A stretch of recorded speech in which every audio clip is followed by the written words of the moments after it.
Hello, and a huge welcome to February's Breaking Barriers LinkedIn Live. I'm Rachel Schofield, Senior Facilitator and Coach with Shape Talent, and I have two fantastic guests with me today. I'm going to introduce them to you before I talk you through exactly what you can expect from our Breaking Barriers LinkedIn Live today on the topic of unfinished business. We'll talk more about that in a moment. But first, let me welcome Sharon Peake, our CEO and founder here at Shape Talent, which is an award-winning diversity, equity and inclusion consultancy, partnering with complex multinational organisations who are serious about gender equality. And also joining us today, we are really delighted to welcome Mary Ann Sieghart, journalist and renowned author of this book, which is, I know, on Sharon's bookshelf, on my bookshelf, The Authority Gap: Why Women Are Still Taken Less Seriously Than Men and What We Can Do About It.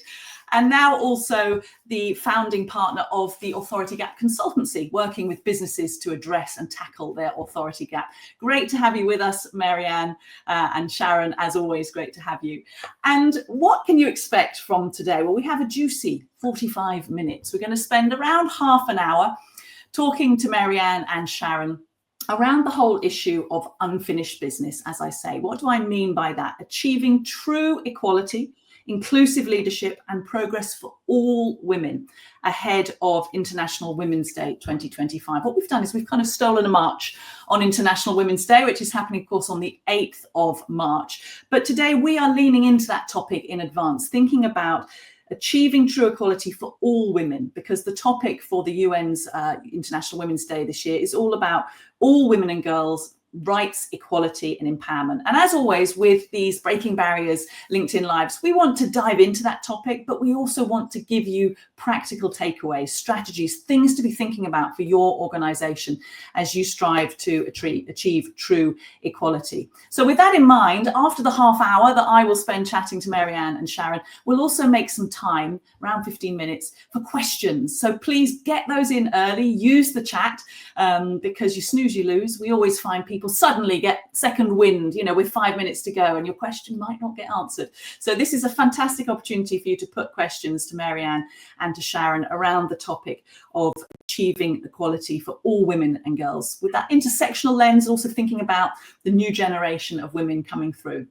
And before we start, while we're thinking about the chat, let me invite you to get involved in the chat already. You'll see us putting various things in the chat as we talk, where we're referring to resources that might feel useful, where we're referring to Mary's book. We'll put a link in for that as well. So keep an eye on the chat, but also we would love you to say hi. So I wonder, why don't you put in the chat what you're doing for International Women's Day? I know it's on the 8th of March and we're streets ahead, but we'd love to know what plans you might have this year for International Women's Day. And while you're doing that, let's dive in. So Sharon, I'm going to start with you. And the topic we've chosen around unfinished business is really acknowledging, first of all, that there are still plenty of barriers that women are facing in the workplace, in society, more personally. And at Shape Talent, we have a 3 barriers model.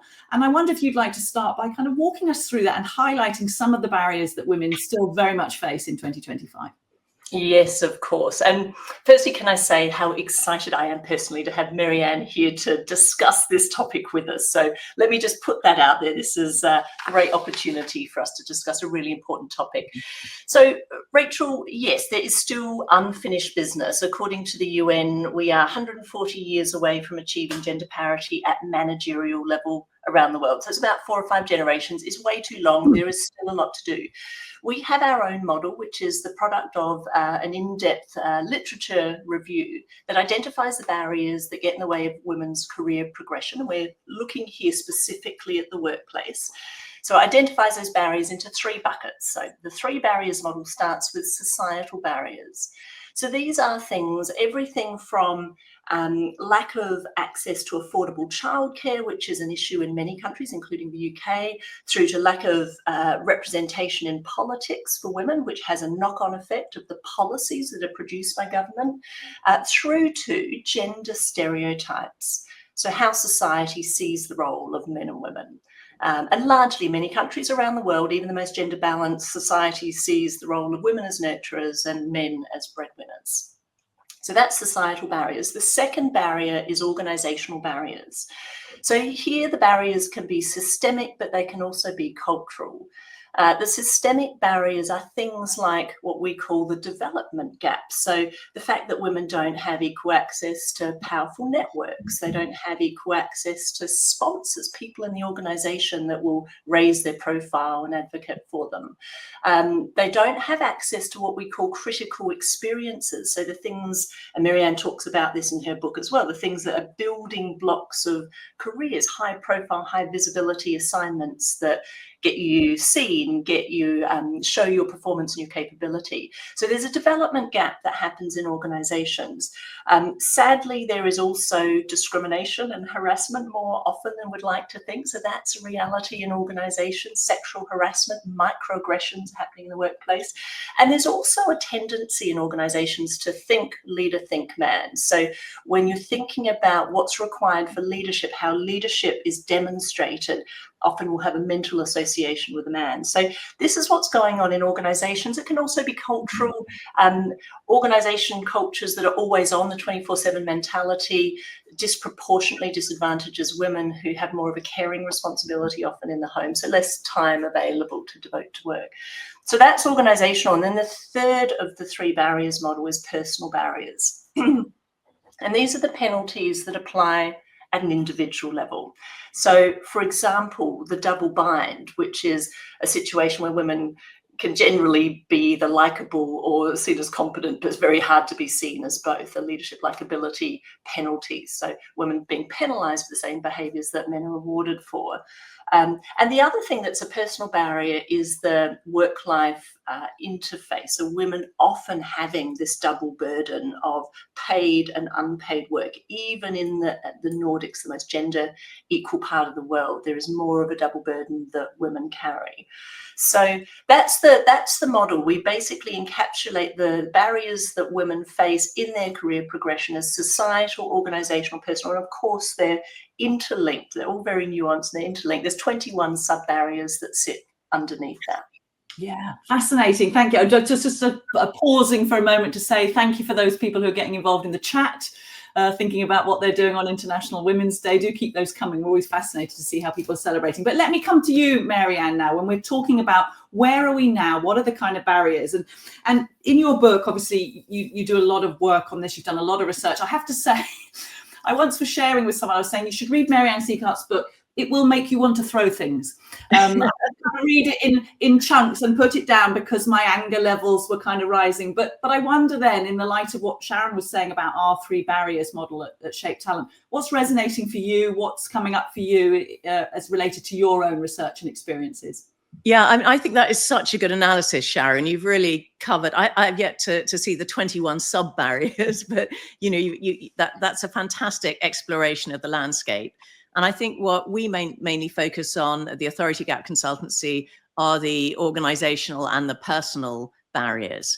And so what we say is that it's all very well to appoint more women to senior positions. And thank goodness that is finally happening, though we're nowhere near equality, as you know. But if you don't change the culture in which they're working, they're still going to be held back by a lot of these organizational and personal barriers. So for instance, we talk about micro boosts. And these are when a male manager, because managers are more likely to be male, give an opportunity to a younger man in their team who reminds them of what they were like 20 years ago. It's absolutely natural human affinity bias. And, you know, he needs someone to help him with a client pitch or, an interesting sort of new challenge. And he's just going to choose a mini me rather than the female version of the mini me. And then what happens is, come annual appraisal time, that young man can say, well, I worked on this really big pitch, or I worked with this big new client and helped bring in these new revenues. And objectively, he can point to better experience than his female colleague. And therefore, he will get promoted and she won't, or he will get a bigger bonus and she won't. But it's not because he's better than her. It's not being done on merit. It's being done because of affinity bias. And these are the sort of things that we that we try to open men's eyes to, because I think too much of what businesses try to do when they worry about the fact that they have, say, 50-50 women at entry level and only 25% women in senior leadership, and there's attrition all the way through. And they worry about this, but what they do to try to fix it is that, sorry, they spend all their time and energy and resources on trying to fix the women, as if the women are somehow deficient. And they send them on these confidence building and empowerment and leadership courses. And then the women come back all confident and empowered and full of leadership to exactly the same culture that was holding them back in the first place, and are even more frustrated, and then become even less engaged and more likely to quit. And so what we say is, stop trying to fix the women and start trying to fix the culture. And crucially, that means involving men.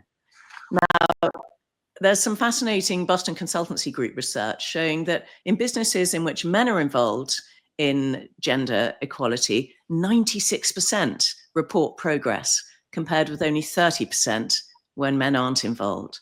And so often men think, this isn't my problem. This is, the women can deal with this. They can have their Ladies' Day, their International Women's Day events. And I'll carry on with trying to, improve the bottom line in this business. And what they don't understand is that if they're only making the most of half their talent pool, they're not going to be improving their bottom line as fast.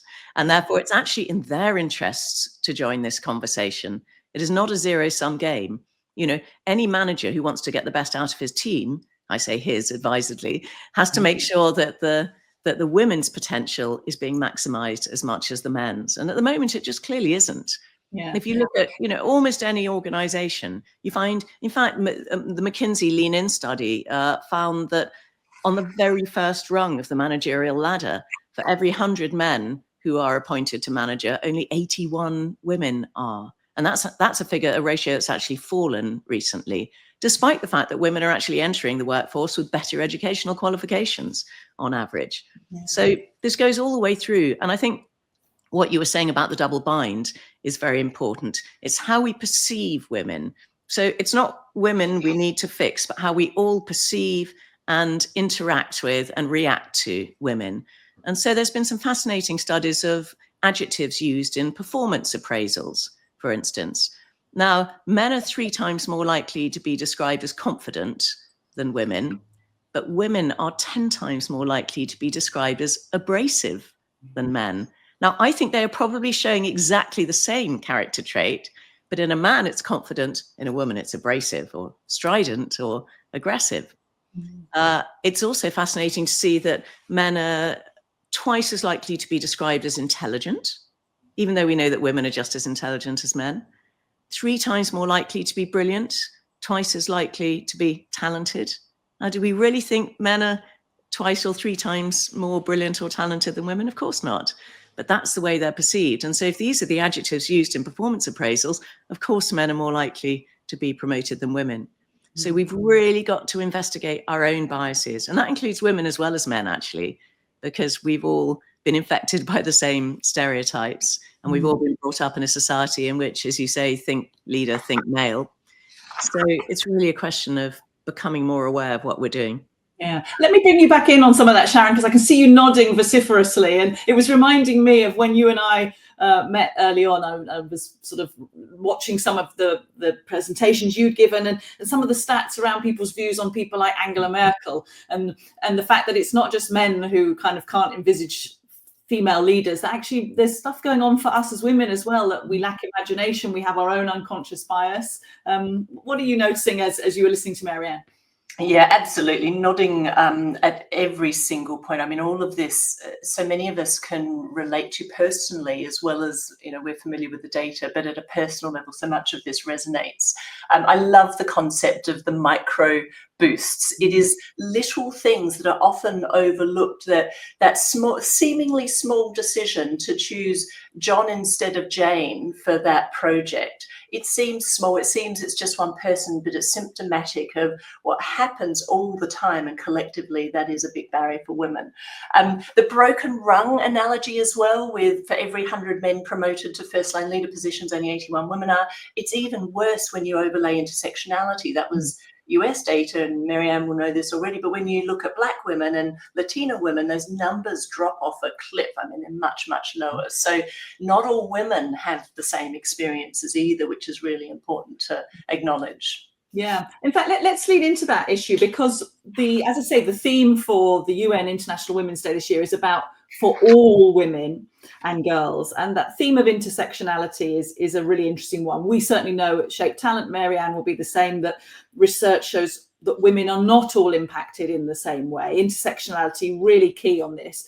Mary Ann, I'll come back to you in a moment, Sharon, because I know it's something that we've looked at quite closely. But Mary Ann, this issue of intersectionality, of realizing that there's not a kind of homogenous women all need X, is that something that you're kind of coming up against and involving in your own work?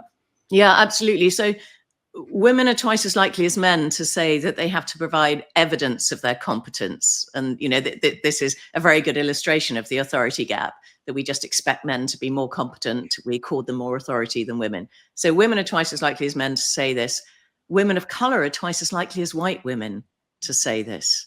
And also they're much more likely than white women to say that people are often surprised at their abilities. So it's as if the default assumption is it's lower for women than for men. It's even lower for women of color than for white women. And so basically, the further you get from the white, male, middle class default, the wider the authority gap becomes. It's also true if you're a woman with disabilities or if you're a working class woman.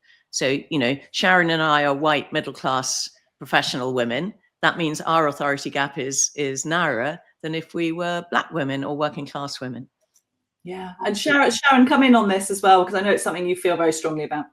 Yeah, it is. And of course, it's the theme. Well, it's my take on the UN International Women's Day theme. It's about all women and girls, and it's recognizing that that means everyone of every intersection, and that not everyone has the same experience. So this theme I feel very strongly about. And in fact, we have done some of our own research over the past couple of years where we've got a diagnostic that sits behind the 3 barriers model, a survey that we use with clients. We've taken it out and done it publicly across 5 countries. We've done one survey in the UK of 2,300 women, and we did another one very recently in 4 European countries, Sweden, Spain, Germany, and Switzerland. And we were looking at what are the barriers and how do they vary across countries, and also by intersectionality. So we looked at things like women with a disability, women of colour, women from the LGBT community, specifically lesbian and bisexual women. And we also looked at age, but we did it through menopause, perimenopause lens. So we didn't look at social class, but they were the variables that we looked at. And, you know, exactly as Mary Ann has described, all of these women face more barriers, all of them. The category that faces the most barriers, interestingly enough, is women with a disability. Out of everyone, they seem to have the biggest hurdles that they face in their career progression. So it was the most significant of all. Women of colour, particularly Black women. So in our surveys, we looked at Black and we looked at Asian women, but particularly Black women. We looked at bisexual and lesbian women. Bisexual women had the most barriers in the LGBT category. And interestingly enough, when it came to menopause and perimenopause, we found a really counterintuitive finding across our surveys, which was that women going through perimenopause, so many listeners will know that's the period leading up to menopause. You don't often know in those years that you are in perimenopause. It's often diagnosed retrospectively, but it usually happens at some point in your 40s. That period of time, women are facing lots of barriers at work. So there might be something going on there. We might hypothesize about confidence and how they're feeling, and they're battling with all these physical symptoms that are probably unexplained at that point if they haven't been diagnosed, and certainly not being treated in any way if they're not diagnosed. So they're battling with all these physical symptoms, and that's showing up and manifesting in more challenges at work at the same time. But overall, if you look at what we took away from those surveys, there is a lack of psychological safety that women are describing. So let me read out some of the things that came up for these groups of women at the intersection. So they feel they can't speak up without being penalised. They feel they often feel dismissed or undermined in meetings. And this one is a kicker for me. They often feel inadequate at work. So in the UK, we found about 1/3 of women who responded to the survey overall often felt inadequate at work. And that went up if you were an intersectional woman.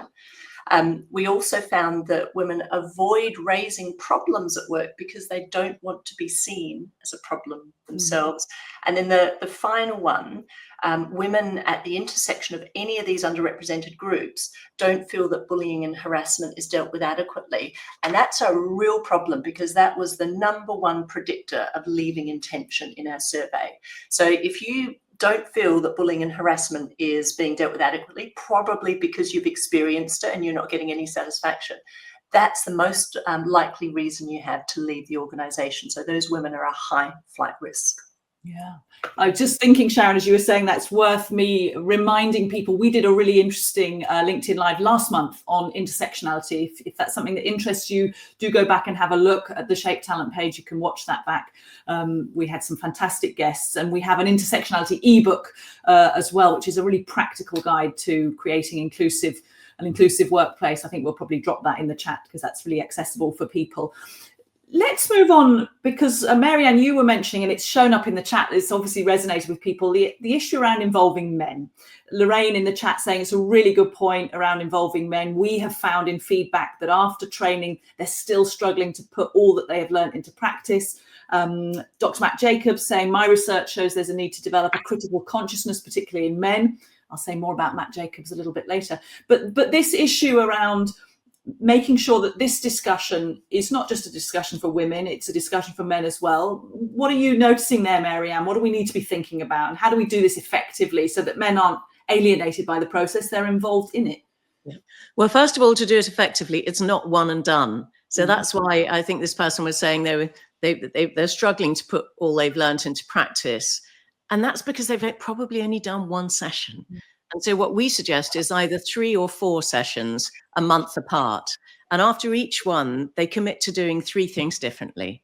And it may be, I'm going to talk to my female colleagues about this, about the authority gap, and get them to tell me some stories. Or maybe I'm going to talk to my male colleagues, or I'm going to make sure I don't interrupt women in the next month. And then they come back and they talk to the members of the group about how it went.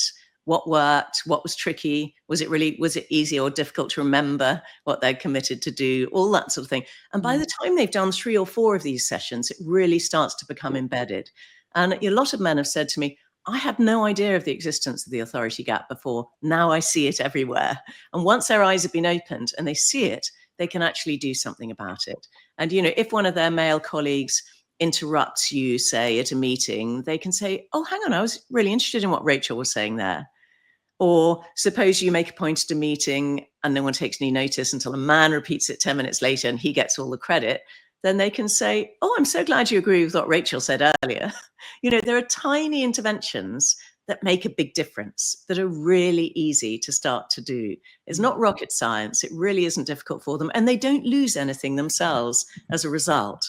So you were talking about, how to get them interested in it. The most important thing we say to them at the beginning is, well, first of all, this is not about blame or criticism or shame. Nothing you say will be the wrong thing. You don't have to worry about what you say. We're just going to discuss all this to start with. So you've got to create a really safe space, because men are quite understandably worried about, they say the wrong thing, a woman will jump down their throat. So you have to make it a very safe space.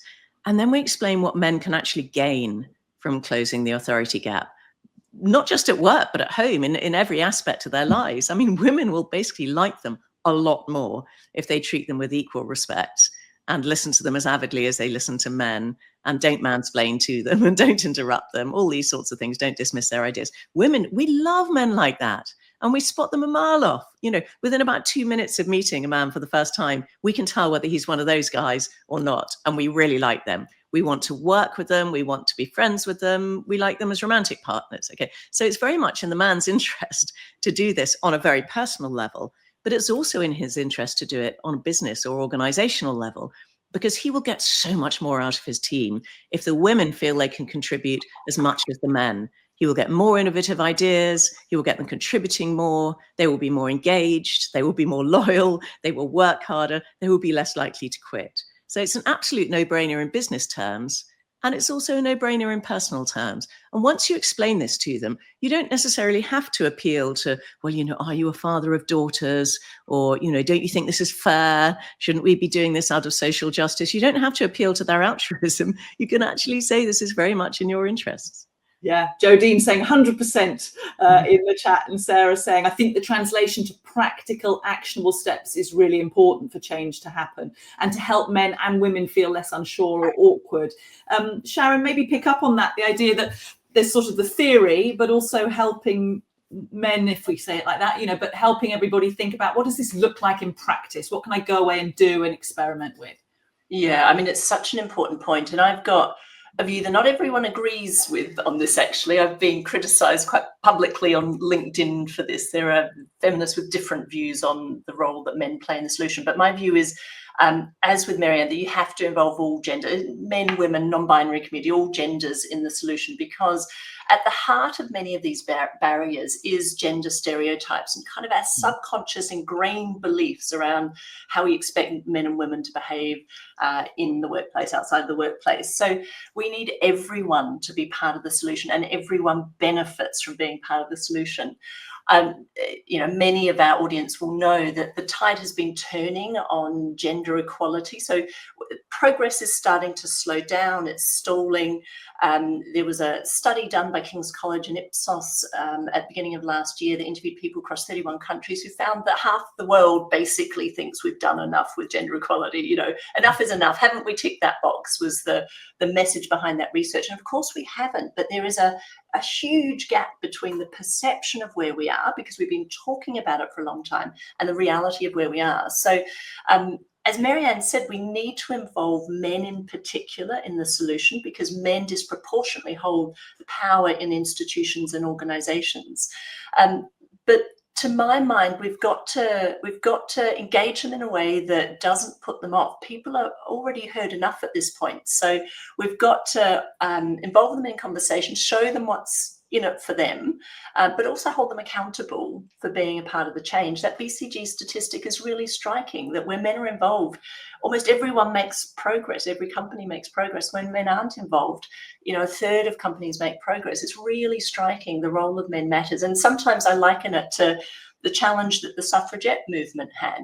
The suffragette movement was aided by men who voted to give women the right to vote, because men were the only ones that could vote at that point. So actually we do need everyone working together, but we need to be doing it in collaboration, not competition. And at the moment there feels like there's a lot of competition. Yeah.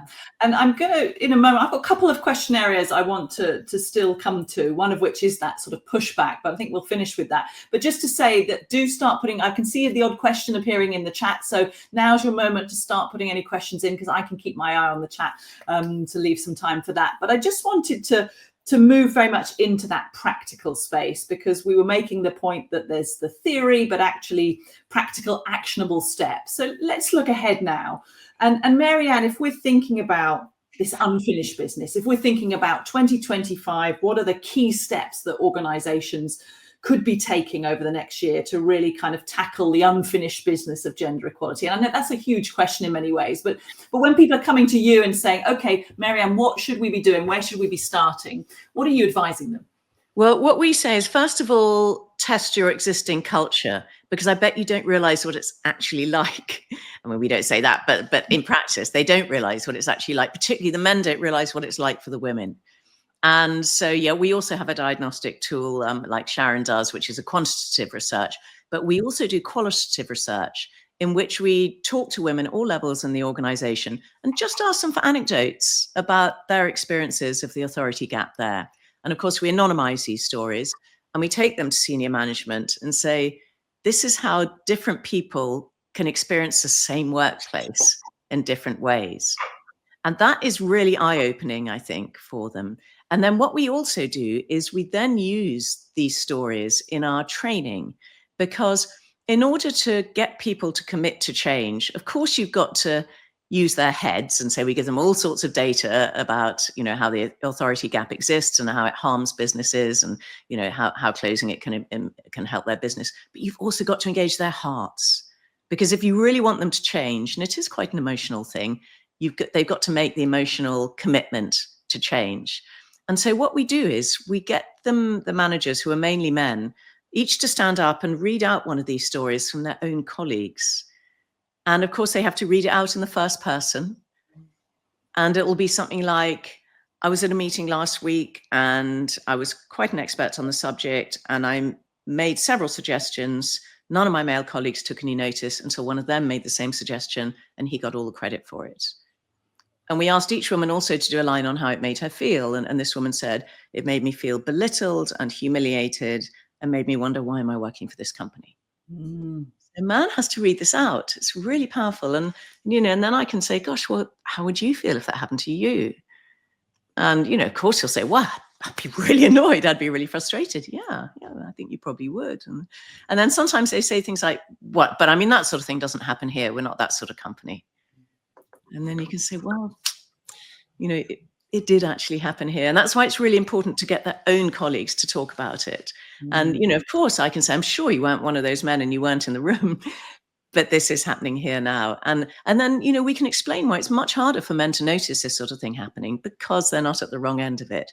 But once they have their eyes open to it, as I said earlier, they start to see it everywhere. And that's just very powerful. You can change a culture once people become more aware and have their eyes opened. And you don't need every man to be committed to change it. For any culture change, you don't need 100%. And there'll always be some who are just sort of mutinous and skeptical and cynical. But once you have the critical mass of men who want to change it, you will find the everyday interaction at meetings will change dramatically. And you will find that those who are on a position to give micro boosts will start to think more carefully about who they give them to. And you can change things tomorrow if you want to. This can be done really quite quickly once people commit to do it. Yeah, so powerful, says Lucy Higgins, that technique. And Sharon, let me bring you in here. If we're thinking about maybe chief people officers who are thinking, what do I need to be focused on in order to think about this unfinished business this year? Where do I need to push? What do I need to be initiating? What's coming up for you? I love Mary Ann's example. I mean, that's just a beautiful example of getting men to really personally associate with women's experiences. So definitely all for that.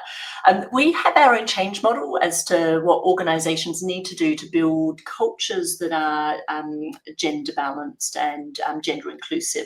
So it starts with, just as Mary Ann said, it starts with some kind of diagnostic. So quantitative, qualitative, listening circles, survey, whatever kind of works for the circumstance. Organisations can do that in-house. They can engage someone like us or Mary Ann's business to do it. But define the problem, understand what your starting point is, because all too often we see organisations try and fix the wrong problem. They think it's something superficial. They don't get to the root causes. So diagnose. We then say you need strategic alignment. You need to understand why you're doing this, how it serves your business, but also, are your executive team universally aligned? Sometimes there's a conversation that needs to be had with the executive team to make sure they're all on the same page and we understand where the organisation aspires to be and what position it wants. The third thing is to de-bias your processes and your policies. So inadvertently, you can have bias in your policies if you haven't updated them for a few years. Really common thing that many organisations do is insist on one woman on a shortlist, whereas the research shows if you do that, she's statistically unlikely to get appointed. Actually, you disadvantage her. You need more than one. You can't be the only, otherwise you get sidelined. So de-biasing policies and processes. Engaging everyone, talked about that before, engaging people of all genders, raising awareness, making conversations happen. And then the last point, which not everyone agrees with, I'm a very strong advocate for women-only development. So it doesn't work in isolation if you don't have any of the structural stuff, to Mary Ann's earlier point. Otherwise, you motivate women, they go back into a workplace that hasn't changed, and it's a disaster for everyone. But if you're doing some of the structural work in parallel, helping to accelerate women's development can be incredibly powerful. So we deliberately have that as the last step of our process, because you can't start there, but you can do it once some of the other things are in place. I mean, I agree with you, Sharon. I'm not against it, but on its own, it just doesn't move the needle. You know, I've talked to so many organizations where that's all they do, and they've maybe increased their percentage of women in the top pay quartile by 1 percentage point. You know, I mean, it just doesn't do it until you change the culture. Yes, another thing we found is incredibly powerful is reverse mentoring. And that means pairing off senior male managers, senior leaders with much more junior women, ideally also of a different ethnicity. And they meet up once a month, and the junior woman explains to the older white man what life is like for her in that organization. Now, my partner at the Authority Gap Consultancy is Steve Crook, who is a former partner at PwC. And until 6 years ago, he had no interest in this subject at all. And he says, I was the classic white, middle-aged, successful man, didn't see what the problem was, thought equality had been achieved. He was paired up in a reverse mentoring program with a young South Asian woman at PwC. And he said the scales fell from his eyes. And now this is what he's doing, is partnering with me in the consultancy. It's extraordinary. Oh, what a fabulous story. Wow. Yeah. We have 10 minutes left, and I was going to ask a question, but actually it's appeared in the chat brilliantly, and it seems like a great time to move into questions, particularly because this topic has come up as important as it is, and we knew it would, which is coming from questions from Sandra, from Lindsay, from Lorraine, which is about the new landscape, if we call it that. The idea that actually we're seeing some pushback against DEI, particularly what's happening in the States, that the landscape is changing, that how do we respond to the idea that, you know, this has had its time, it's gone too far, we need to push back, we need to stop a lot of these initiatives. Mary Ann, let me come to you first. Okay, well, first of all, I would say he is not our president. And we don't have to follow everything that President Trump says. Secondly, I would say the business model for diversity is just as strong now as it was last October. And therefore, it is absolutely, you know, this is not a question of tick box DEI initiatives that you think you ought to do because it's fashionable. It is a question of performance management and talent management. And if you're not making the most of half your talent pool, you are going to lose out against your competitors in business. So, I mean, there is an absolutely slam dunk business case for this. But I did also talk last night at the launch of the FTSE Women Leaders Review to someone whose business is a federal contractor in the US. And by law now, he is not allowed to have targets for any form of equality in any part of his business, even in the UK. And he has to sign a legal disclaimer saying he doesn't have any targets anymore. And he's been advised by his lawyers that if he still has targets here in the UK and signs this disclaimer, he will be committing fraud. So it is a serious problem. Only for companies that actually have federal contracts. Just because they have a US arm isn't a problem, but if they actually have contracts with the federal government. But he's going to carry on doing much of the same stuff and just take the word targets out of all his policies. So do you think that's where we're heading? Sharon, do you think that's where we're heading? Because it seems like the first target is almost the language. It's like people sort of are making all these memes around what DEI actually stands for. And perhaps the idea that we can still plow on, but we're just going to have to be more nuanced, more subtle, more creative in the way that we approach this, or do we just plow on regardless? I mean, I find this all so disheartening. I mean, it's such a sad state of affairs. But I mean, we're feeling it with our clients. Most of the clients we work with are multinationals, have operations in the States, and they are nervous because this is such a quickly evolving landscape. What is current now may not be current in a week or a month's time. And so you don't know what else is going to be introduced. So there's a lot of nervousness and as a result, a lot of inertia. I am really saddened by the number of big companies quickly jumping off the DEI, or as I like to call it, EDI, to emphasize equity bandwagon. There's lots of big names that are saying, actually, we're not going to do this. Now, maybe some of them are doing it for the reasons that Mary Ann outlined, that they have federal contracts and they're going to be penalized if they don't. But actually, I'm not sure that's the case for all of them. I think there's a lot of people that are just ready to kind of drop this, a lot of leaders in organizations. So my encouragement is to stay the course. I think what the world really needs is for organizations to stand firm. There's still so much to be done. We're still 140 years away from solving this. So stand firm, be proud. As Mary Ann said, you attract much more talent if you make it clear that you are an organization who values inclusion, who values people from all walks of life, who is doing what you can to break down some of the barriers that women face. So I think that's my call to action, really. And I know it's not easy, but I think now is the time for companies to show what they're made of and what they stand for and what their values are. In some cases, they're going to need to bury the language, but if that doesn't apply to you, don't just jump on the bandwagon. That's not helping anyone. Yeah, and actually you'll lose your best female talent, and the companies that carry on caring about these issues will be magnets for the best female talent. So they can actually steal a competitive march on their rivals.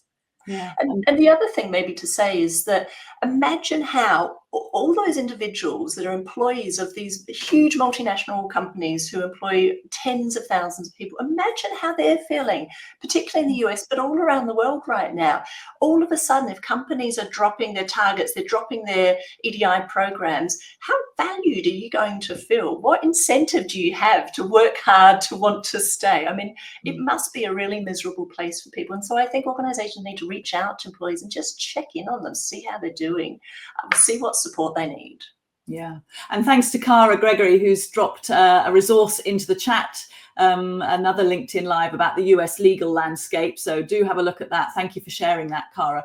I'm going to keep an eye out just in case any other questions come in the chat, but there was one that came earlier on, which was just going back to that point about the male perspective. And I guess it ties in very much with the pushback issue. So Sandra was saying about how can we make men feel that they're on the right path. And we were also being asked by Lucy about the deeper transformative work. Matt was talking about an existential fear at play for men. So on the one hand, we've talked about, well, what's happening with some of the kind of louder voices in the US and things. But actually for men at a personal level, Mary Ann, we are sometimes seeing that it feels to them like a challenge, that they feel like, you said it's not a zero-sum game, but people often feel like, well, if the women get too far, we will lose out. And it was reminding me of a point that saddened me really, which was a dear friend of mine who has a son who is turning 21, the same age as my older daughter. And she was articulating to me that he was starting to feel like things were against him, you know, and that he was maybe starting to be disadvantaged, rightly or wrongly. And so at a personal level, that almost fear for men of like, well, I'm going to lose out here. These aren't the men who are running the organizations at this stage. These are the young men coming through. And I wonder how we take those people with us as well. Yeah, so the philosopher Kate Mann says that when a group starts to lose its privilege, the members start to feel not leveled, but flattened. And I think that's a very good expression, because actually I think for young men, they are being much more leveled than they were, but they're definitely not being flattened. And if anything, you know, I quoted those statistics earlier about the first promotion to manager, still young men are being promoted 20% more than young women. So they've actually still got quite a lot of privilege. The trouble is, what really worries me are the voices in the online manosphere telling them that it's young white men who are more oppressed than any other group in society these days. It simply isn't true, but those are the messages they're getting from, you know, the Jordan Petersons, Andrew Tates, and many more of this world.